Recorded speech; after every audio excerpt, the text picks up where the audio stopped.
Cette phrase-là, il faut que je la laisse partir. En fait, la vitesse d'exécution est l'une des choses qui caractérise les grands.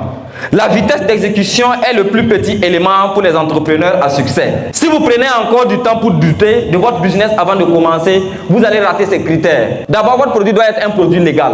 C'est le premier critère le plus important. Si votre produit n'est pas légal, il ne serait pas scalable. Qu'est-ce qu'un produit scalable? C'est un produit dont on peut permettre à un autre individu X, autrui, un autre autrui qui n'est pas moi, vendre ce produit sans qu'on ne l'attaque aussi. Ça, c'est un produit légal. Si votre pays est déjà contre votre produit, vous ne pourrez pas vendre votre produit.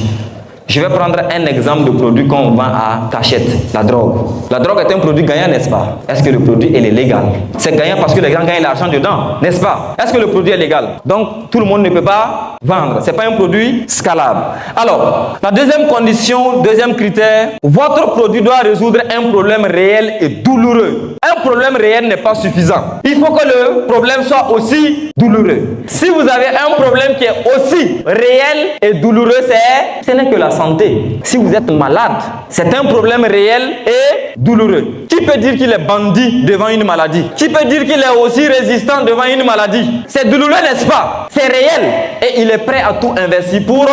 D'accord. Vous êtes d'accord que cette condition est nécessaire. Alors, la marge bénéficiaire. Même si votre produit résout un problème réel et douloureux et qu'il est légal, si vous n'avez pas une bonne marge bénéficiaire, vous avez encore perdu. Parce que là, vous ne gagnez pas. Et quelle est la bonne marge bénéficiaire? Minimum 30% de bénéfices. Tout dépense extrait.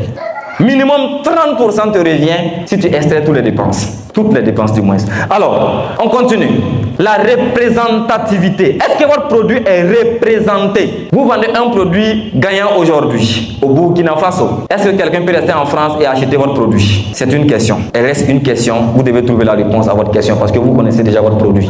Alors, le rapport qualité-prix. Le prix fixé pour votre produit est-il en rapport avec la qualité de votre produit? Est-ce que vous pourrez faire un suivi après la vente? Parce que si votre produit n'est pas un produit de qualité, comme ce qu'ils font souvent les marchands ambulants, ils tiennent des téléphones qui sont performants aujourd'hui, mais demain on ne peut plus utiliser. Quand ils te vendent dans le même 6 mètres, il peut taper une année sans passer dans le 6 mètres encore. Il a eu de l'argent, mais est-ce qu'il peut encore revenir pour te suivre, pour que tu achètes des accessoires? Non. Alors, pour terminer, c'est pas tout, c'est quelques-uns seulement. Utilisable par un grand nombre de personnes, c'est encore la santé. Qui ne tombe pas malade ici? Les robots, levez la main que je vois. Qui ne tombe pas malade ici? Les robots, levez la main que je vois. S'il n'y a pas de robot dans cette salle, il n'y aura pas de main levée. Parce que si vous n'êtes pas robot, c'est que vous tombez encore malade. Alors, moi j'ai un exemple pour vous. Vous voyez un peu, ça c'est un produit. N'est-ce pas? Qui connaît le produit? Certains connaissent le produit ici, non? Je vais lire, c'est écrit Forever Arctic Sea. Même si vous ne connaissez pas Arctic Sea ou vous ne savez pas qu'est-ce que ça veut dire, quand on dit Forever, vous savez ce qui c'est.